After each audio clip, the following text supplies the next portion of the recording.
안녕하십니까. 이제 스피노자의 정치론 제2장으로 넘어가겠습니다.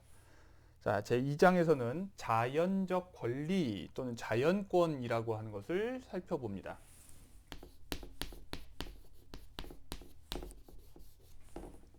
자, 이 자연권이라고 하는 개념은 17세기 정치 사상에서 굉장히 중요한데요.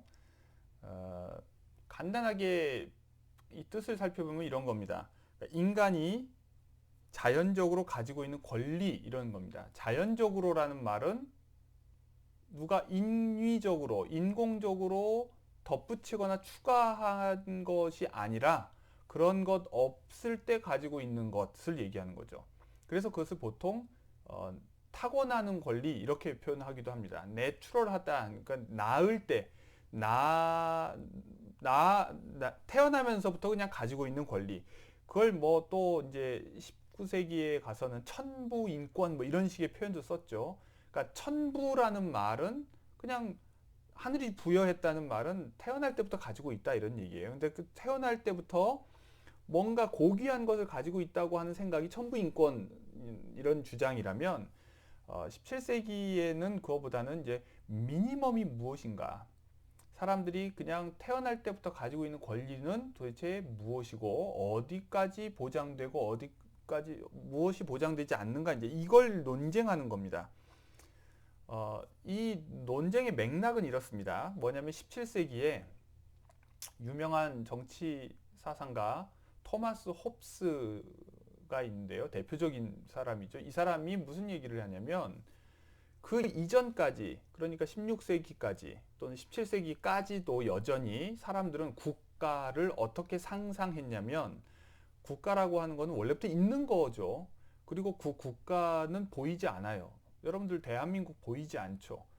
마찬가지로 영국인들에게도 영국이라고 하는 나라는 보이지 않아요. 그럼 보이는 것은 무엇이냐? 왕이죠. 그래서 국왕을 통해서 재현되는 국가를 우리가 그냥 보면서 느낄 뿐이죠. 그런데 그럼 그 국왕의 권한, 그리고 그 국왕을 통해서 뭔가 우리가 느낄 수 있는 그 국가라고 하는 게 어디서 나왔느냐. 그런데 국왕이 그냥 우리와 똑같은 사람에 불과하다라고 얘기하면, 그리고 우리가 죽을 것처럼 그 국왕도 죽을 거니까 국가도 죽고 금방 사라질 것이다. 이렇게 생각하면 굉장히 불안하겠죠. 그리고 복종이 잘 안 되겠죠. 그래서 사람들은 집단적으로 어떤 환상을 가지고 있었냐면, 바로 그 국왕의 권위 또는 그 국왕의 지위 그리고 그것을 통해서 우리가 가시적으로 볼 수도 있고 느낄 수도 있는 그 국가라고 하는 것을 신이 인간에게 준 것이라고 생각을 하는 거예요. 그래서 나온 말이 이제 왕권 신수설 이런 거죠. 그러니까 애초에 이게 이제 기독교적인 맥락 속에 있는 건데요. 기독교에서는 성경을 가지고 있죠. 그 성경에 무슨 얘기가 나와요? 태초에 하나님이 천지를 창조하셨느니라부터 시작해서 아담과 하와가 나오고 그 다음에 아담 하와가 이제 뭐 동산에서 살다가 쫓겨나고 뭐 이런 이야기들이 다 나오죠. 이걸 일종의 기독교인들이 생각하는 일종의 기원 신화예요.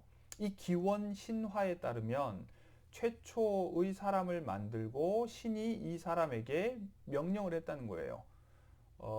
이 땅을 너에게 준다. 그러니까 경작하고 뻗어나가서 맘 놓고 살아라. 이런 식의 바로 이 명령을 통해서 소유권이 이 Earth 지구에 대한 지상에 대한 소유권이 이 최초의 인간에게 부여됐다고 생각하는 거예요. 자, 이 스토리, 이 이야기를 비유적으로 확장해서 자기네 왕국을 설명하는 데 쓰는 거죠. 뭐냐면 아담은 왕이고 아담이 왕인 나라는 이 지구 전체인 왕국이에요. 지상 왕국이죠. 이 지상 왕국은 현재는 각 국으로 쪼개져 있지만 그것은 이 아담의 후손들이 여럿이 이제 계속 낳고 하면서 갈라졌을 거 아니에요. 그 결과라고 보는 거예요. 그러니까 우리나라의 왕은 바로 이 아담의 후손이고 그리고 그 후손이 신으로부터 지구 전체를 물려받은 걸 상속받아서 이제 땅을 쪼개다 보니까 이 왕국이 왕이다. 이제 이 얘기를 하는 겁니다. 되게 그럴듯한가요? 자, 여러분들 되게 말도 안 되고 황당한 소리 같지만 우리가 이렇게 생각해 봅시다. 우리가 재벌 기업과 관련해서 다 비슷한 생각들을 가지고 있어요. 뭐냐면 최초의 창업주가 있죠. 그 사람이 회사를 만들었고 그 회사를 키웠고 그래서 회사가 커지면서 이제 계열사가 분화가 되고 그래서 자식들이 낳고 2세가 있고 3세가 있고 그래서 자식들한테 계열사를 하나씩 하나씩 물려주고 그래서 3세, 4세 뭐 어쨌든 후손들이 그 계열사의 사장들이 돼서 오너로서 그 계열사들을 다스린다. 이런 식의 생각, 되게 익숙한 어떻게 보면 우리의 전통적 가족의 모습을 근거로 기업도 인식하는 거예요. 그러나 실제로는요, 이 기업이 그렇게 구조가 되어 있지 않아요. 우리가 보통 가족이 한 집에서 땅이 있고 그 땅을 함께 농사 짓고 살다가 자식들에게 땅을 나눠주고 다시 또 그 자식들이 땅을 나눠가지고 하는 이런 식의 상상으로 기업을 바라본 건데 이 우리나라의 재벌이라고 하는 기업 경영 방식도 실제 이런 가족들이 땅 나누듯이 하는 것이 아니에요. 왜냐하면 소유 지분들을 살펴보면 실제로 이른바 이 재벌 총수 집안 사람들이 가지고 있는 지분은 얼마 안 되죠. 굉장히 편법과 꼼수를 이용해서 이 계열사들을 경영하는 것이지 또는 지배권을 행사하는 것이지 실제로 다 소유하고 있지 않아요. 전혀. 그런 의미에서 소유주다 이렇게 표현하는 건 잘못된 표현이죠. 마찬가지로 국가 역시 그렇게 비유하는 것이 뭔 말인지는 알겠는데 사실에 부합하는 것은 아니죠. 그런데 옛날 사람들은 뭐 오늘날도 우리나라도 우리 현재도 마찬가지지만 옛날 사람들은 왕국을 그렇게 인식했다는 거예요. 또는 그렇게 이야기를 만들어냄으로써 왕권을 강화하려고 했던 거죠. 왜? 그렇게 안 하면 왕권이 떨어지니까. 왜 왕인지를 설명하고 이 나라가 왜 왕의 것인지 보이지는 않지만 그래서 왕이 곧 왕국이고 그 자체가 국가라는 것을 우리가 볼 수 없지만 믿어야만 이 공동생활이 가능하다고 봤던 거거든요. 자, 이런 상황에서는 이른바 설명이 국가를 설명하는 방식이 탑다운이에요. 탑다운. 국가가 있고 신이 있고 신으로부터 모든 것이 내려오는 겁니다. 그러니까 나라에 충성하고 국가에 충성하고 국왕에 충성하는 것이 곧 신에게 충성하는 것이다 라는 스토리가 만들어지는 거예요. 왜? 국왕과 국가는 신이 인간에게 준 것이기 때문에 이 왕을 인간에게 준 것은 신의 선물 또는 신의 결정이라고 보는 거예요. 그래서 왕에게 반역을 하는 것, 그것은 결국 신의 뜻을 거스르는 것이 된다는 거죠. 바로 이런 스토리입니다.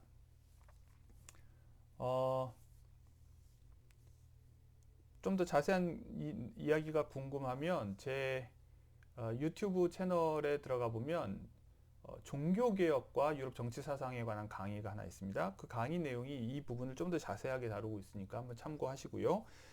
자, 그래서 다시 그 이전의 왕권 신수설은 국가를 설명할 때 위에서 아래로 설명했다고 그랬어요. 신으로부터 인간으로 내려오는 겁니다. 그런데 바로 이런 식의 인식이 마틴 루터의 종교개혁 이후로 깨져나가기 시작을 해요. 그래서 개신교 지역 내에서 과거에 이런 식의 국가관은 교황을 정점으로 하는 것과도 서로 연결되어 있었는데요. 이런 식의 국가관이 종교개혁과 함께 약해지고 종교개혁이 일어난 신교 지역에서는 뭐냐면 개인의 신앙과 개인의 판단, 개인의 신과 직접적인 관계가 강조되면서 중간에 개입되어 있는 교황과 국왕 또는 황제의 존재가 덜 중요한 것으로 밀려나기 시작을 합니다. 그리고 여기에 더 나아가서 일단 기독교 세계 자체가 신교와 구교로 쪼개지다 보니까 이제 신교도들 중에 구교 국가에 사는 경우가 있고 구교도들 중에 신교 국가에 사는 경우가 생겨납니다. 말하자면 지금도 유럽은 북유럽은 신교가 우세하고요. 남유럽은 구교 즉 카톨릭이 우세한데 남유럽에 사는 신교도 또는 북유럽에 사는 구교도는 불편한 거죠. 그러면 자기는 종교적으로 신교를 믿는데 국왕이 구교도일 경우에 이 국왕에게 충성해야 될까 말아야 될까 고민을 하게 되는 겁니다. 과거에 그것은 신의 뜻이라고 생각하고 무조건 복종했는데, 신의 뜻이라면 이 교도를 어떻게 신의 뜻이라고 생각하고 섬길 수가 있겠어요. 마찬가지로 뒤집어서 남유럽에 사는 신교도가 보기에 카톨릭 군주가 있어요. 과거라면 신의 뜻이라고 생각하고 이 카톨릭 군주에게 복종했을 텐데 이제 자기가 신교도가 돼버렸단 말이에요. 그러니까 이 구교도인 카톨릭 군주에게 복종을 할 수가 없는 거예요. 이것이 신의 뜻일 수가 없다고 생각하는 거죠. 신의 뜻을 교황이 보증해 줄 수도 없고 국왕이 보증해 줄 수도 없고 오로지 내가 온전히 내 구원을 걸고 나와 신과의 관계에서 내 믿음만이 오로지 나를 구원할 수 있다. 이런 생각을 하면서 신교도들이 카톨릭 군주에 맞서서 싸우기 시작을 합니다. 위험하죠. 그래서 실제로 잉글랜드에서도 또 스코틀랜드에서도 네덜란드에서도 스위스에서도 이런 신교 지역에서 신교도들에 의한 정치적 반란이 일어나요. 자, 바로 이런 흐름 속에서 등장한 것이 뭐냐? 자연적 권리라는 겁니다. 자, 토마스 홉스는 바로 이런 종교 개혁 또는 개신교 혁명의 흐름 위에서 새롭게 국가를 설명하고 전쟁을 종식시키고 국가에 대한 복종을 종교와 상관없이 합리적으로 설명해야 될 필요를 느꼈던 거예요. 왜냐하면 17세기 영국에서는 신교와 구교 또는 국왕파와 의회파 간의 내전이 벌어졌거든요.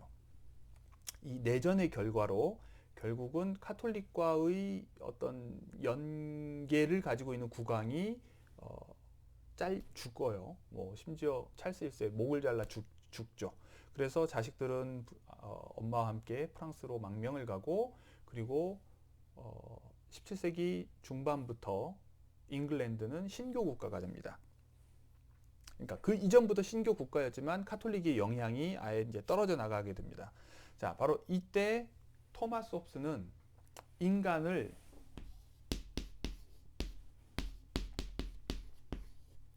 개인으로 가정하고요. 개인, individual.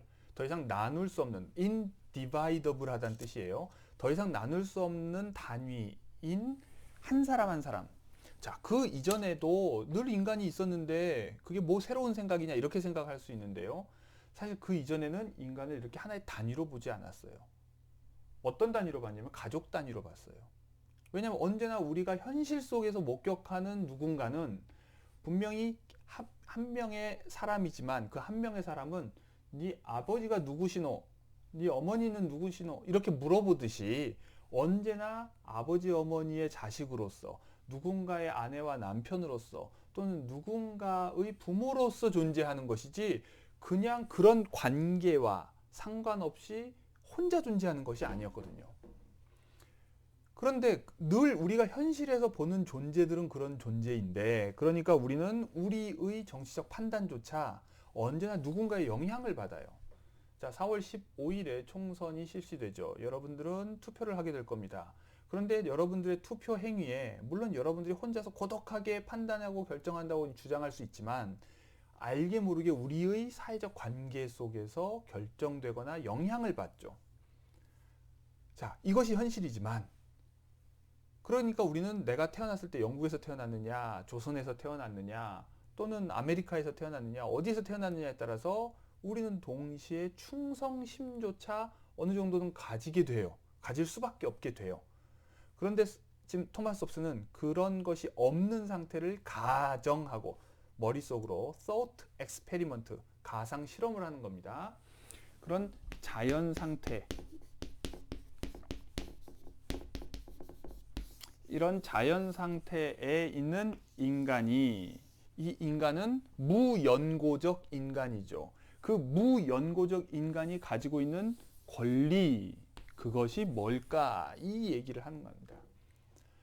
자, 우리 이런 무연고적 인간이 자연 상태, 어떠한 인공적인 것도 추가되지 않은 상태에서 날 때부터 가지고 있는 권리라는 건 뭘까요?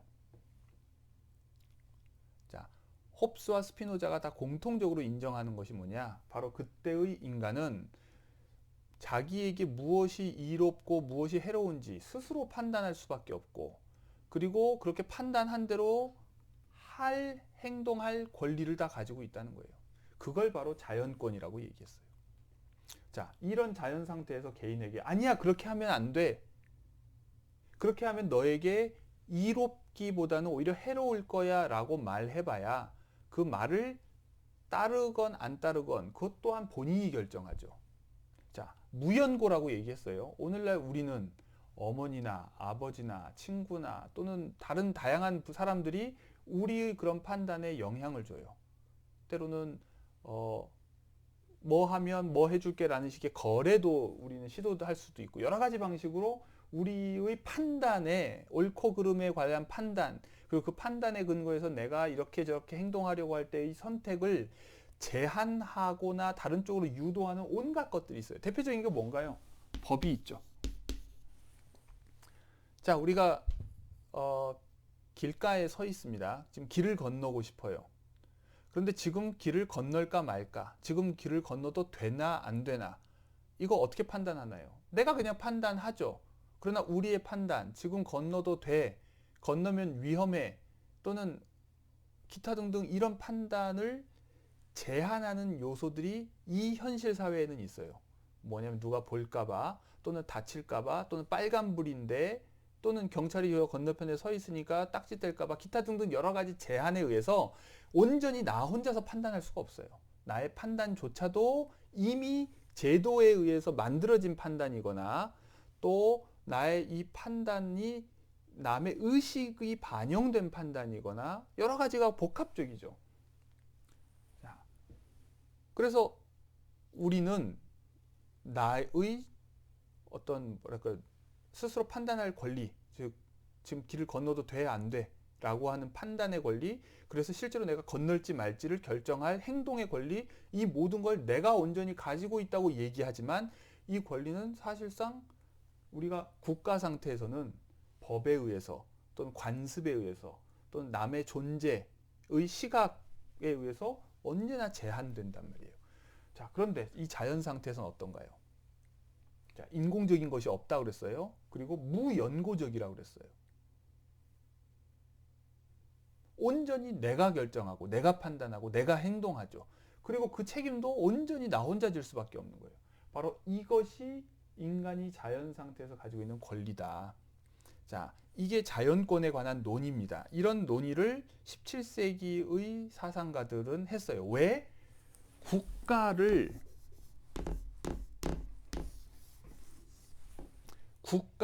논증하기 위해서예요. 왜 굳이 논증을 해야 하느냐? 그 전까지는 논증을 할 필요가 없었어요. 왜냐하면 신학적으로 정당화가 돼 있었고 자연적인 것처럼 이미 받아들여져 있었거든요. 그런데 더 이상 사람들이 국가를 예전처럼 보지 않는 시기가 온 거예요. 국왕의 권위를 예전처럼 인정하지 않는 때가 온 거예요. 국가의 필요성 또는 국가의 정당성을 예전처럼 그냥 무턱대고 믿지 않는 때가 온 거예요. 왜? 종교 전쟁이 벌어지면서 그렇게 된 거죠. 그래서 국왕도 이교도라면 내가 충성할 수 없고 국가도 나와 종교가 다르다면 내가 복종할 수 없다. 이런 생각이 등장하면서 이제 국가를 종교적인 방식이 아니라 비종교적인 방식으로, 다르게 얘기하면 세속적인 방식으로, secular state예요. 그 이전의 국가가 종교적인 국가였다면, 종교적인 방식으로 정당화되는 국가였다면 이제 사람들은 그렇지 않은 비종교적인 방식으로 정당화할 수 있는 국가, 이게 필요하다고 본 거죠. 안 그러면 또 전쟁의 대상이 되니까. 자, 오늘날도요, 이걸 좀 더 우리가 확장해서 생각해 보면 이렇습니다. 선거를 앞두고 양 진영 간의 대결이 치열합니다. 당파 간의 대립이 치열해요. 일종의 유사 종교적 대립이에요. 자, 이것이 유사 종교적인 이유는 다른 종교를 허용하지 않기 때문이죠. 종교가 양립할 수 있다고 믿지를 않는 거예요. 자, 이런 상황에서 이런 내전이 지속되면 결국 피해를 개인이 보겠죠. 인간이 보겠죠.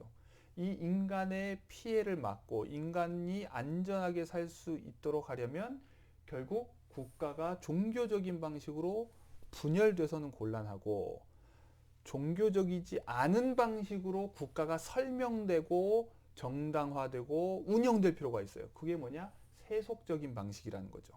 그런 의미에서 오늘날 우리나라, 우리의 민주주의도 좀 더 세속적으로 변할 필요가 있어요. 지나치게 이데올로기적이라는 거죠.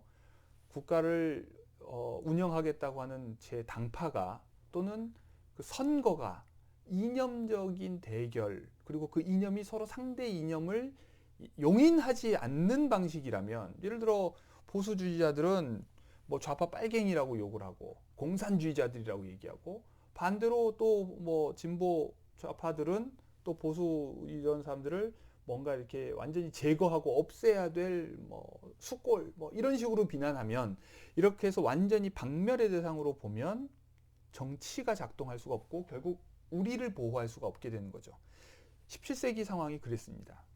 그래서 필요했던 게 뭐냐면 세속적인 방식, 즉 비종교적인 방식으로 국가를 설명할 필요가 있었어요. 그래서 등장한 theoretical, 이론적인 어떤 고안물이 개인이라고 하는 존재를 가정하는 거죠. 실제로 찾아볼 수는 없어요. 그러나 그런 개인이 있다고 치자. 어디에? 내추럴한 상태, 자연적인 상태, 즉 지금 인공적인 상태와는 다른 상태. 그리고 그곳에서 이 개인이 가지고 있는 권리가 무엇인지를 한번 살펴보자. 우리가 머릿속으로만 사고 실험을 해봐도 알 수 있다. 그게 뭐냐? 우리가 각자 자기에게 이롭다고 판단하는 대로 행동할 수 있는 권리를 모두가 가지고 있다. 이겁니다. 그러니까 이곳에서는 무엇이 정의이고 무엇이 불의인지가 이 자연 상태에서는 알 수가 없죠. 이런 게 딱히 없죠. 그거는 그냥 개인 수준에서만 존재하는 거예요. 각자 다 자기 기준으로 이것이 정의다, 이것이 불이다 이렇게 얘기하는 거죠.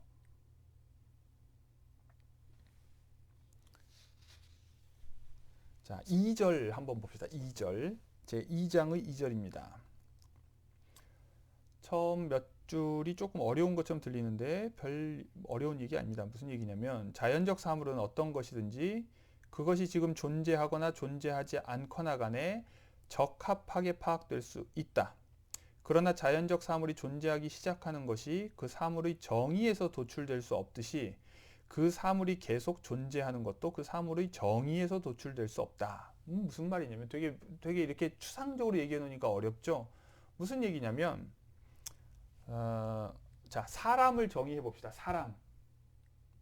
사람에 대한 정의를 우리가 뭐 내릴 수 있겠죠. 뭐 두 발로 걷고 뭐 어떤 인체 기관을 가지고 있고 뭐 어떤 언어적 능력을 가지고 있는 어떠한 존재다라고 이게 데피니션을 한다고 해봅시다. 그런데요, 이 사람의 정의는 불변하지만 사람 자체는 태어나서 자라다가 언젠가는 늙어서 죽어요. 즉 존재하기도 하고 사라지기도 해요. 자, 변하는 거죠. 인간이라고 하는 정의, definition은 불변하지만 인간 자체는 불변하지 않아요. 변해요.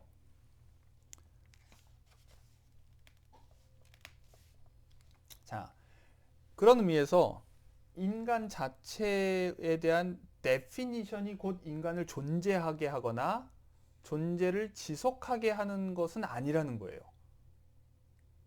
오히려 인간을 존재하게 하는, 응애응애하고 태어나게 하는, 그리고 인간을 계속해서 건강하게 살 수 있게 하는, 그리고 마지막에는 죽게 하는 이것은 그 인간의 개념 정의, 본질에 대한 개념 정의와 상관없는 어떤 힘과 관련되어 있다는 거예요. 힘. 자, 스피노자의 정치 사상에서 굉장히 중요한 개념이 힘입니다. 힘. 힘은 여기서 라틴어로 포텐시아라고 하는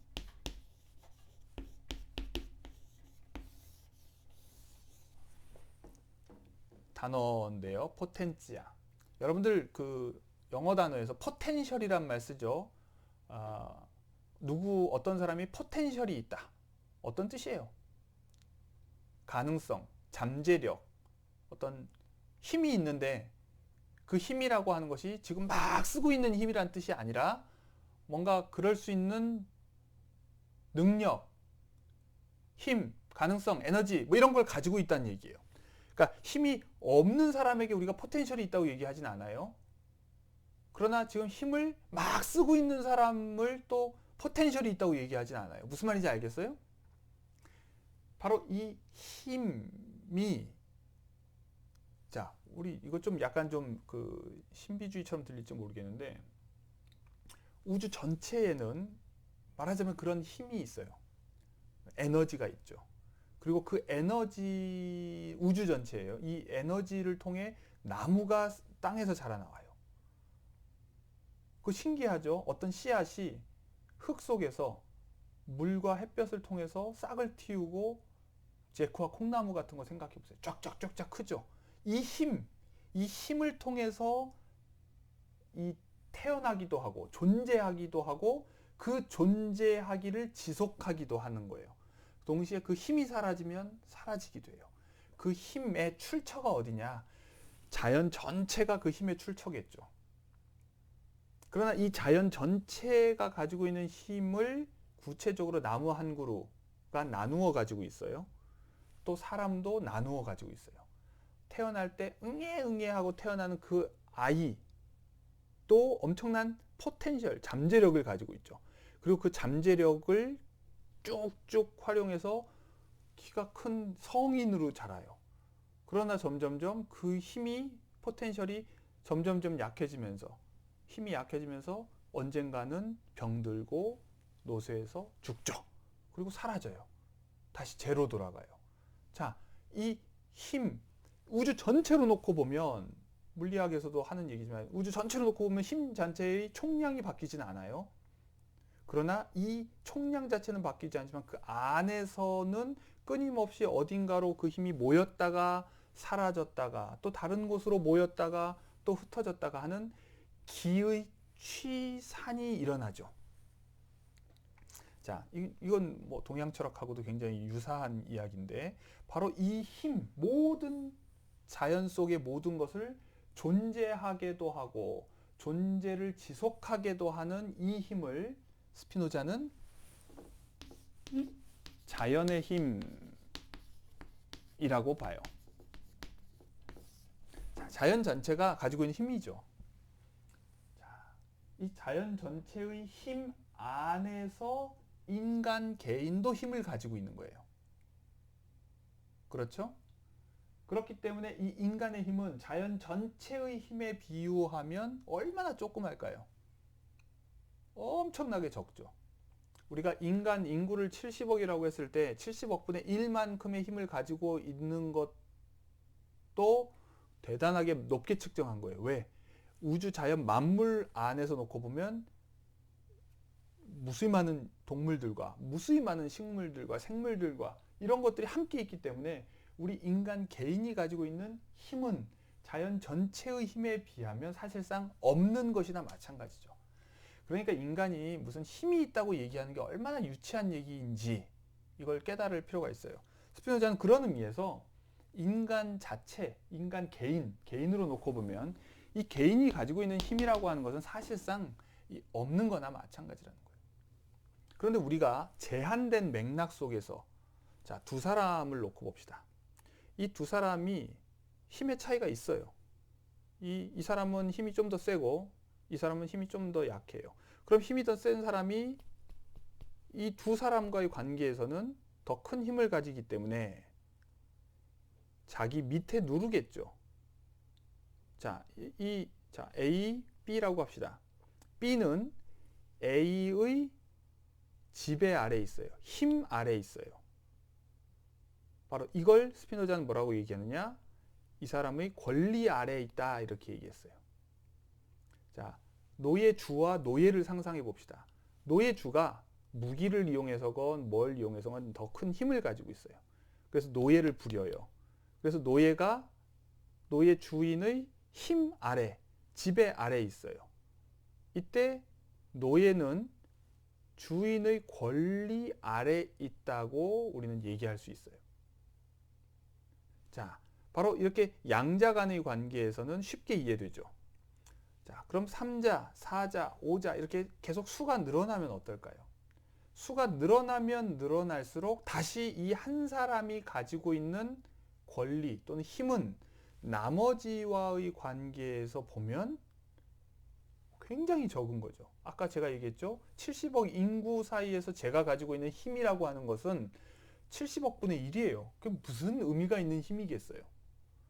10명 중에 1명도 마찬가지인데요. 그러니까 우리가 혼자만 놓고 보면 자연 전체를 보지도 않고 인류 전체를 보지도 않고 인간 집단 전체를 보지도 않고 그냥 나 혼자만 있다고 생각하고 보면 내가 아까 뭐예요? 개인을 가정했다고 그랬죠? 자연적 상태에서 아무런 무연고적이고 무맥락적인 상태에서 그냥 내가 태어날 때부터 가지고 있는 권리가 무엇인가 이걸 생각하면 마치 모든 걸 다 가지고 있는 것 같아요. 천상천하 유아독존이죠. 뭐예요? 내가 원하는 대로 판단할 수 있고 내가 원하는 대로 행동할 수 있고 그런데 딱 눈을 뜨고 현실로 오는 순간부터 어때요? 나는 더 이상 인디비주얼이 아니에요. 내가 뭘 하고 싶고 내가 뭐 판단하고 싶어도 이미 부모님이, 친구들이, 주변의 언론 매체들이, 정치인들이 온갖 주변의 영향을 벗어날 수가 없어요. 왜? 나의 힘 자체가 그 모든 관계 속에서 나누어질 때 사실상 매우 낮은 수준으로 줄어들어요. 그러면 나는 누군가의 권리 아래에 있게 되는 거죠. 다른 누군가의 지배 아래에 있게 되는 거예요.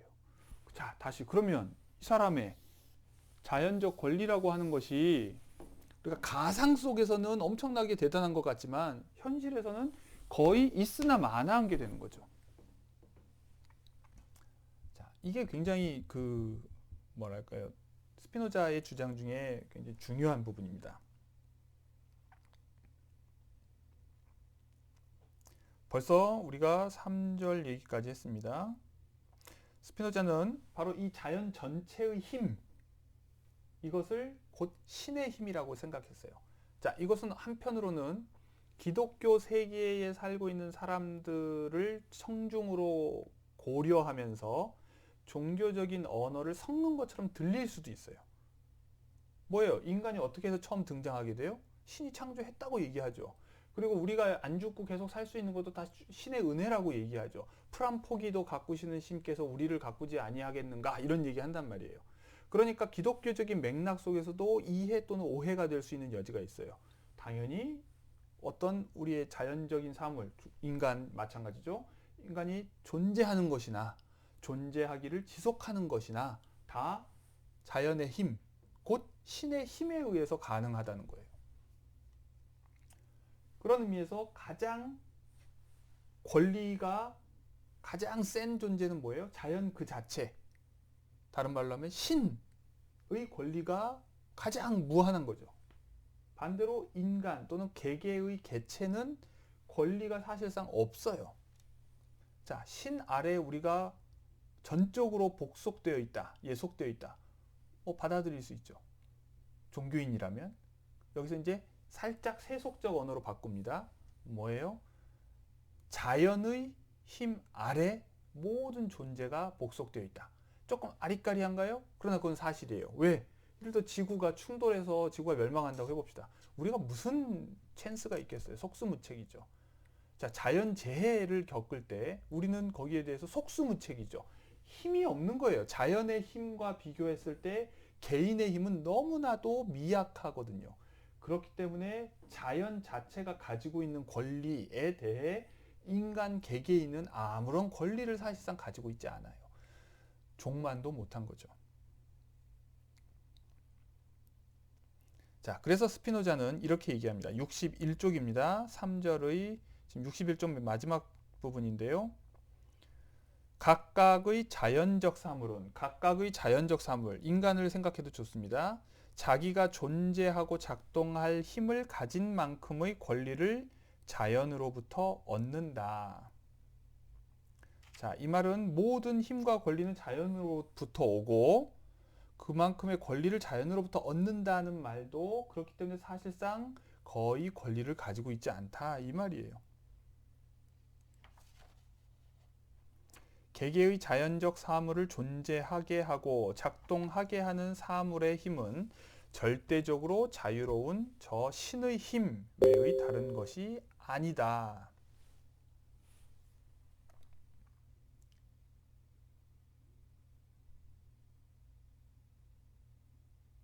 자, 4절로 넘어갑니다.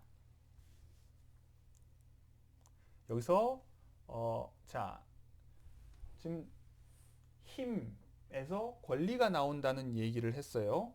이것을 스피노자는 프로포셔널하게 생각을 합니다. 자, 4절 봅시다. 나는 자연의 권리, 자연의 힘, 그리고 자연의 힘에 근거한 권리를 모든 일이 일어날 때에 따르는 자연의 법칙이나 규칙, 즉 자연의 힘으로 이해해야 한다.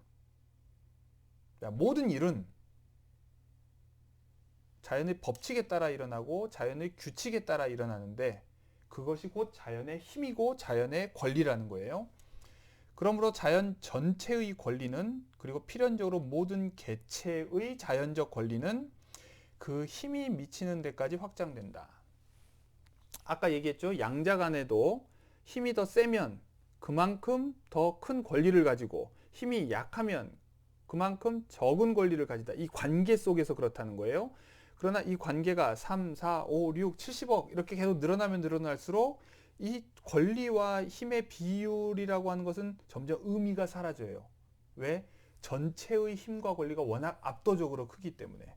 우리가 이게 좁으면 좁을수록 개체들 간의 힘의 차이와 권리의 차이가 의미가 있게 되지만, 이게 커지면 커질수록 사실상 다 평등해지는 거죠. 뭐 앞에서? 신 앞에서.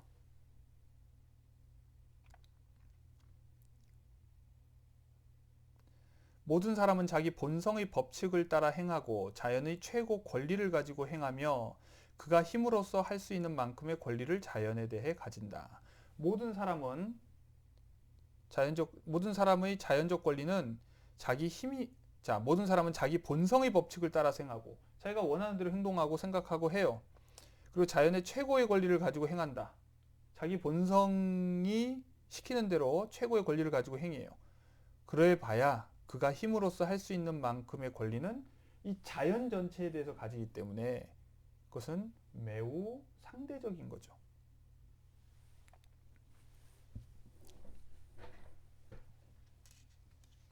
자, 5절 내용은 제가 지난 시간에 합리성에 관한 이야기를 하면서 합리성이 자연 전체의 시각에서 봤을 때, 인류 전체의 시각에서 봤을 때, 각 국가의 시각에서 봤을 때, 또 그 국가 밑의 집단의 시각에서 봤을 때, 개인의 시각에서 봤을 때 계속 다르다는 얘기했죠. 자, 5절 내용은 그런 이야기입니다. 자, 그러므로 만약 인간의 본성이 이렇게 만들어져 있다면, 즉 인간이 이성의 지침만을 따라 살도록, 그리고 그 외의 다른 것을 추구하지 않도록 만들어져 있다면, 자연의 권리는 인간 종에게 고유한 것으로 여겨지는 한에서 오직 이성의 힘에 의해서만 결정될 것이다. 그러나 인간의 이성에 의해서만 결정되는 것이 아니라 앞에서 살펴본 것처럼 정서, 욕구, 욕망에 의해서 더 많이 결정되기 때문에 인간의 권리 역시 그렇다는 거죠. 자, 인간은 이성보다 눈먼 욕망에 의해 더 많이 이끌린다. 그러므로 인간의 자연적 힘 또는 권리는 이성을 통해 정의되어서는 안 되며 인간을 행동하도록 결정하고 자기를 보존하기 위해 노력하도록 만드는 그 어떤 욕구를 통해 정의되어야 한다.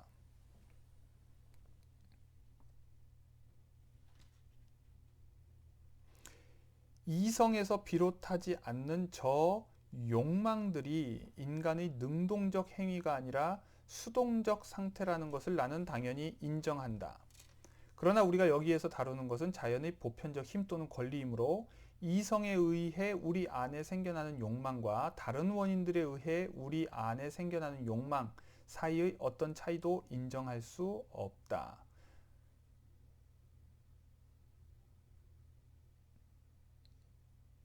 자, 지금 이제 욕망, 욕구 이런 얘기들을 하는데요. 스피노자는 자, 맨 앞에서 우리는 정서에 의해서 휘둘린다. 또 다른 말로 우리 안에서 정서들이 서로 컨플릭트, 갈등한다. 이런 표현을 썼어요. 자, 이것을 다르게 표현하면 이제 우리가 모두 다 욕구를 가지고 있어요. 어떤 욕구? 배고픔도 욕구죠. 칭찬받고 싶은 욕구도 욕구예요. 그 다음에 더울 때는 뭔가 시원해지고 싶어 하는 것도 욕구고요. 추울 때 따뜻해지고 싶어 하는 것도 욕구예요. 이 모든 것들은 욕구예요. 이 욕구가 우리를 결정한다는 거예요. 그런 의미에서 이 욕구에 의해서 우리가 뭔가를 행동을 할 때 배가 고파서 밥을 먹는 것, 이것을 스피노자는 액션이라고 보지 않아요. 액션의 반대말은 뭐냐면 패션이에요. 능동이 아니라 액티브가 아니라 패시브예요. 왜? 욕구에 의해서 한 거니까. 자, 배가 고파서 무엇을 먹었어요 라고 얘기하는 것은 사람의 수동적인 거예요. 반대로 배가 고픈데도 불구하고 어떻게 하는 것, 이런 것이 이제 능동이죠. 그러니까 욕구가 시키는 대로 하는 것, 그것은 인간의 어떤 고귀한 모습이 아니라 그냥 생물적인 모습이에요. 수동적인 반응인 거죠. 그러나 스피노자는 이것이 우리가 정치를 이야기할 때 또는 국가를 설계할 때 기본으로 삼아야 되는 인간의 바닥 모습이다. 미니멈이다. 이렇게 생각하는 거예요. 바로 거기에서 사람들은 각자의 권리를 주장해요. 자, 빵이 한 조각 하나가 있는데 배가 고파서 빵을 먹고 싶어요. 이건 패시브한 거죠. 수동적인 거예요. 그러나 인간이 그렇게 결정되고 있다는 거예요. 이때 내가 먹고 싶어 하는 걸 남들도 먹고 싶어 하죠. 자원도 희소하고요. 욕구도 서로 닮아가요. 그래서 자, 무슨 말이냐면 서양에서는 배가 고프면 빵을 먹겠지만 우리는 빵보단 밥을 더 좋아하겠죠? 또 뭐 요즘은 모르겠어요. 라면을 더 좋아한다고 얘기할 수도 있을 거예요. 그러나 이렇게 밥을 먹고 싶어 하거나 라면을 먹고 싶어 하는 것은 문화적으로 결정되는 부분이에요. 즉 욕구가 서로 집단적으로 모방되어 있는 거죠. 그러니까 무엇이 더 희소해지느냐? 그건 문화권마다 달라요. 코로나 사태 때 유럽에서는 화장지가 먼저 매진이 되죠. 반대로 우리의 경우는 뭐 그런 일은 벌어지지 않지만 뭐가 먼저 없어질까요? 글쎄요, 라면일 수도 있고요. 뭔가 저축할 수 있는 쌀이라든지 다른 것들이 먼저 사라질 거예요. 이것처럼 우리가 무엇을 더 욕구하느냐는 사회적으로 상당 부분 결정돼요. 그러나 이런 차이가 있다 하더라도 더 극단적으로 배가 고픈 상황. 여기서는 생물학적 필요가 더 결정하겠죠. 그럼 누구든지 내가 평소에 쌀을 좋아하고 라면을 좋아해도 빵밖에 없다면 빵을 먹고 싶어 할 거예요. 자, 무슨 말인지 알겠죠? 그렇게 해서 우리는 서로 모방적, 동일한 생물학적 조건을 가지고 있고 그리고 비슷한 욕구들을 가지고 있어서 희소한 것들을 서로 함께 가지고 싶어 해요. 자, 그래서 경쟁이 벌어지고 다툼이 벌어지고 전쟁 상태에 빠진다고 얘기했죠. 자, 이럴 때에 권리 간의 충돌이 벌어지죠.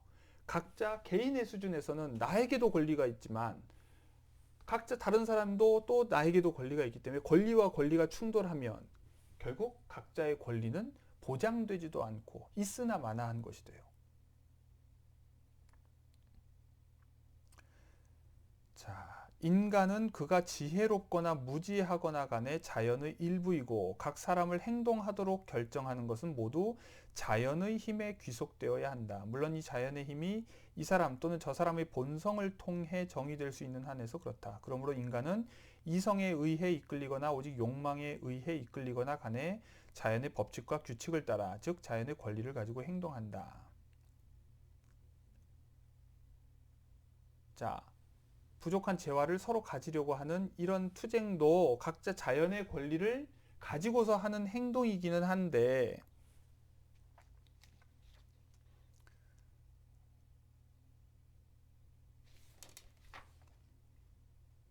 자, 이것이 결국 그 사람에게 이로우냐 하고 질문하면 그렇지는 않죠. 결국 그렇게 해서 경쟁적 상태에 빠져서 자기를 보존할 수 있는 것은 아니에요. 자, 스피노자는 아주 냉정하게 인간은 자기를 보존하기에 충분한 합리성을 가지고 있지 않다는 거예요. 즉, 자기 보존을 하기에 적절한 능력을 가지고 있지 않아요.